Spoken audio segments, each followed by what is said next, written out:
Escola Sabatina começou, te encontrarei com meu Jesus. Olá, vamos para mais uma lição da Escola Sabatina. Essa lição é a lição 10, já estamos chegando no final do trimestre. E a lição 10 vai falar sobre a aliança e o modelo. Verso para memorizar, Êxodo 24, verso 3, que diz: Moisés foi e transmitiu ao povo todas as palavras do Senhor e todos os estatutos. Então, todo o povo respondeu a uma voz e disse: Tudo o que o Senhor falou, nós faremos. A gente vai ver se realmente o povo de Israel fez tudo o que o Senhor disse para eles, né? Se obedeceu ali os mandamentos e estatutos. Mas vamos continuar essa caminhada juntamente com o povo de Israel. Aqui na parte introdutória diz: Como seu Deus, Criador e Redentor, o Senhor desejava estar com o seu povo e habitar no meio dele. Deus nos criou para vivermos em profunda comunhão com Ele. No entanto, se relacionamentos significativos com outras pessoas só se constrói com tempo e dedicação, não é diferente com o nosso Deus.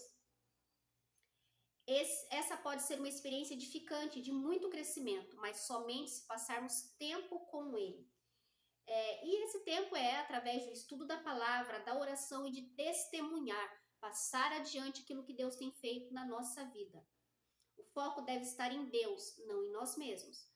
Ao nos conectarmos com Ele, Deus nos capacita a seguir seus ensinos, o que significa obedecer a sua palavra. Não é de admirar que a geração de seguidores de Cristo no tempo de fim é descrita como aqueles que guardam os mandamentos de Deus e têm a fé em Jesus. Então, vamos continuar estudando um pouco mais sobre este tema. O domingo vai falar sobre o livro e o sangue. O Deus vivo da Bíblia é o Deus dos relacionamentos. Para nosso Senhor, o mais importante não é objeto ou cronograma, mas pessoa. Assim, ele dedica bastante atenção às pessoas. O propósito principal de suas ações é construir um relacionamento pessoal com os seres humanos. Por quê? Porque Deus é amor. E a gente já leu em algumas lições que Deus diz o seguinte: E eu, quando for levantado da terra, atrairei todos a mim. O Senhor, quando estava tirando o povo do Egito, ele estava levando o povo para perto dele, tirando eles daquela condição de escravidão, de paganismo, de idolatria, para trazê-lo para perto do Deus verdadeiro. E aqui vai dizer também na lição que Deus instituiu, Deus colocou duas instituições lá na criação. Uma delas trata de um relacionamento vertical com Deus, através do sábado, do dia de adoração. E a segunda é um relacionamento horizontal entre os seres humanos através do casamento. Tudo isso tem como ponto central o relacionamento, a comunhão. A confirmação da aliança no Sinai teve o objetivo de reforçar o relacionamento especial que Deus desejava ter com o seu povo. E aí, então, naquela cerimônia, o povo disse duas vezes: Tudo o que o Senhor falou, faremos. Mas, infelizmente, isso não durou muito tempo. E a gente pode até querer olhar com crítica para o povo de Israel. Como assim eles falaram que iam fazer tudo o que o Senhor dissesse e logo em seguida erraram? Mas não é diferente da nossa vida. Nós também, quantas vezes falamos ao Senhor que iremos obedecê-lo. E pouco tempo depois já estamos aí, então, caindo em pecado, em desobediência. Por quê? Porque nós somos fracos e falhos, assim como o povo de Israel. Se não estivermos conectados em comunhão com o Senhor, facilmente nós iremos desobedecê-lo. Não queremos aceitar que a nossa natureza humana seja frágil, vulnerável e completamente pecaminosa. Nós temos a tendência inerente ao mal.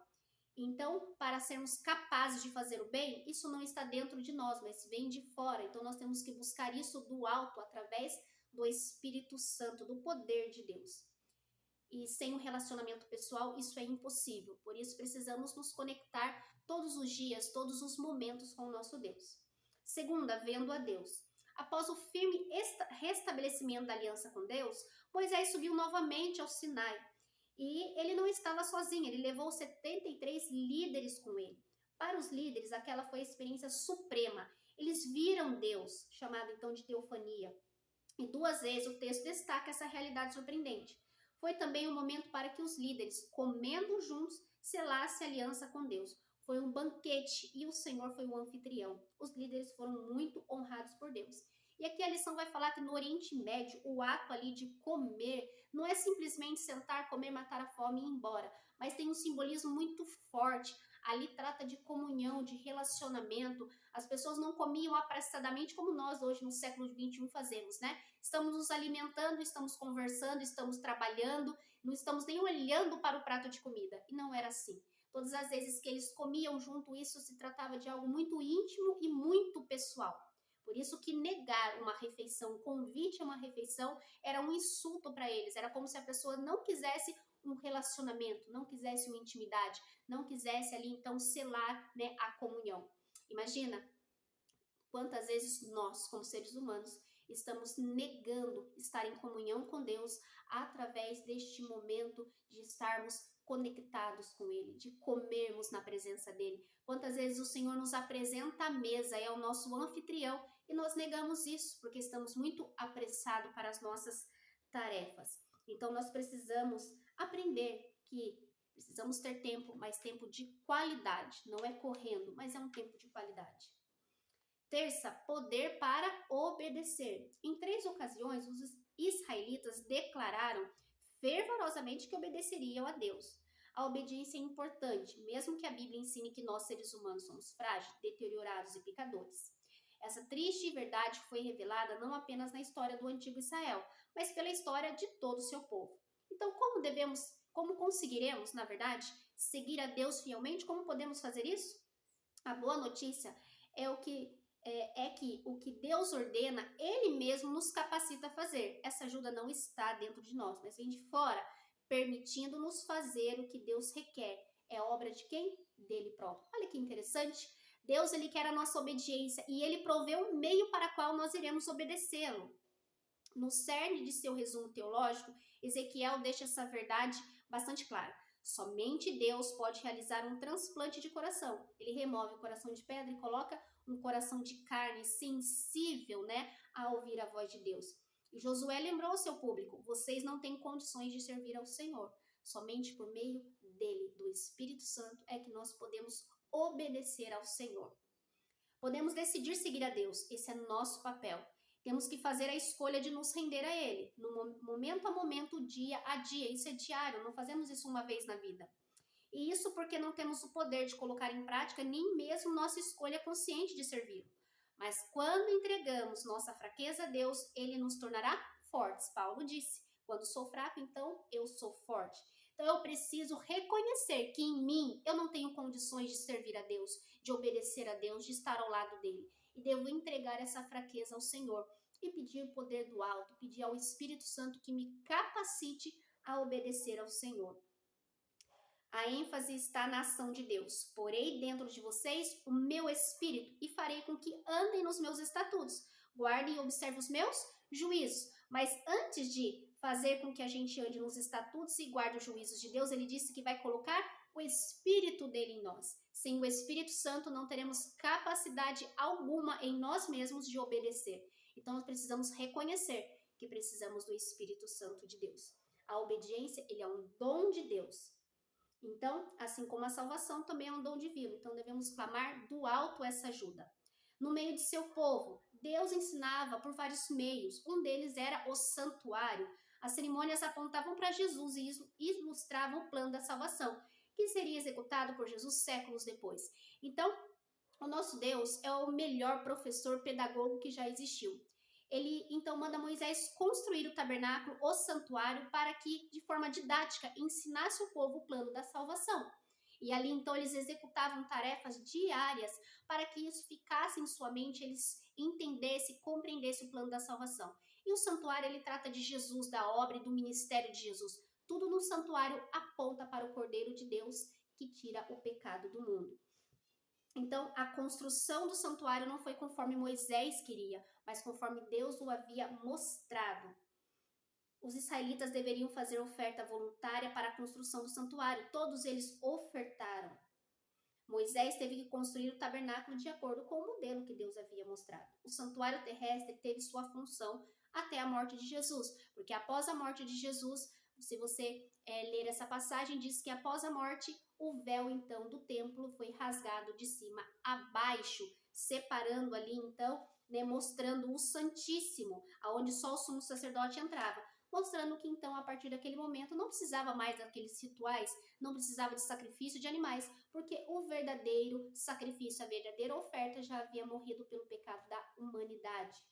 E quinta-feira, cheios do Espírito de Deus. O Senhor instruiu Moisés sobre cada detalhe na preparação para a cerimônia do tabernáculo. Tinha roupas especiais para os sacerdotes, todos os móveis, tudo foi planejado conforme Deus queria e mostrou isso a Moisés.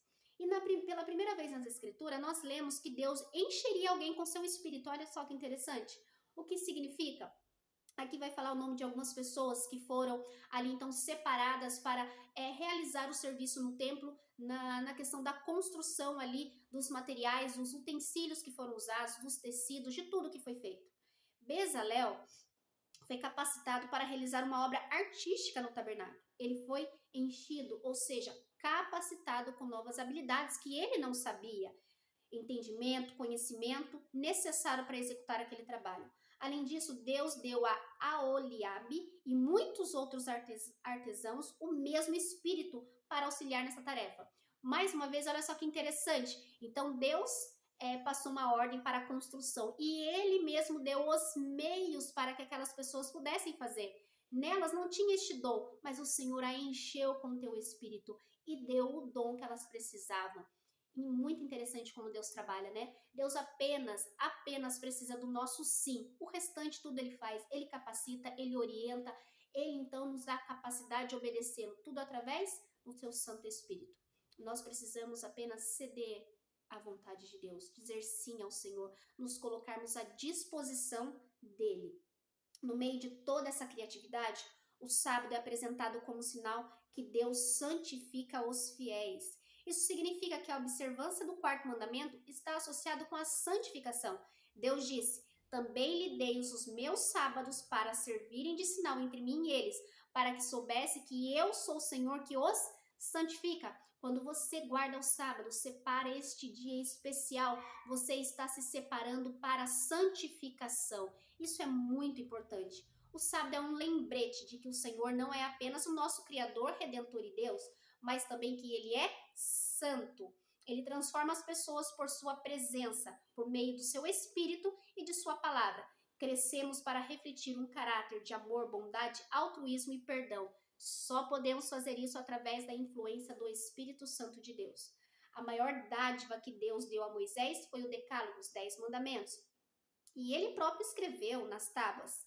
Essas tábuas deveriam ser colocadas no lugar santíssimo, um lugar mais importante ali do santuário, né? Ficava ali no segundo compartimento, dentro da Arca da Aliança que estava sobre propiciatório.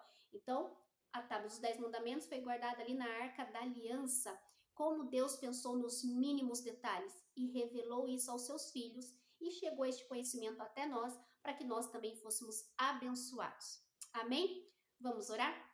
Senhor amado Deus, querido e santo Pai, obrigado, Senhor, pela Tua palavra, obrigado por este estudo, este ensino. Podemos ver, Senhor, que tudo aquilo que o Senhor requer do Teu povo, o Senhor mesmo propicia todas as condições. É o Senhor, ó Pai, que vai adiante de nós, que nos enche com Teu Espírito, que nos capacita para todas as coisas. O que nós precisamos é abrir o coração, nos rendermos a Ti e estarmos disponíveis para serem usados. Obrigado por tão imenso amor, uma humanidade caída, pecadora, que não é merecedora de nada. Mas a Tua palavra diz que o Senhor nos amou de tal maneira que entregou o Teu Filho unigênito para morrer em nosso lugar. Obrigado por tão imenso amor e que o Teu Santo Espírito tenha lugar no nosso coração e que sejamos disponíveis diariamente para sermos usados por Ti. Obrigado por tudo, continue conosco, em nome de Jesus. Amém e graças a Deus. Amém? Que Deus continue nos abençoando, abençoando nossos estudos para podermos ter comunhão com Ele, conexão com o Senhor diariamente, para que nós sejamos todos os dias cheios do Teu Espírito Santo. Amém? Até a próxima lição, se Deus quiser.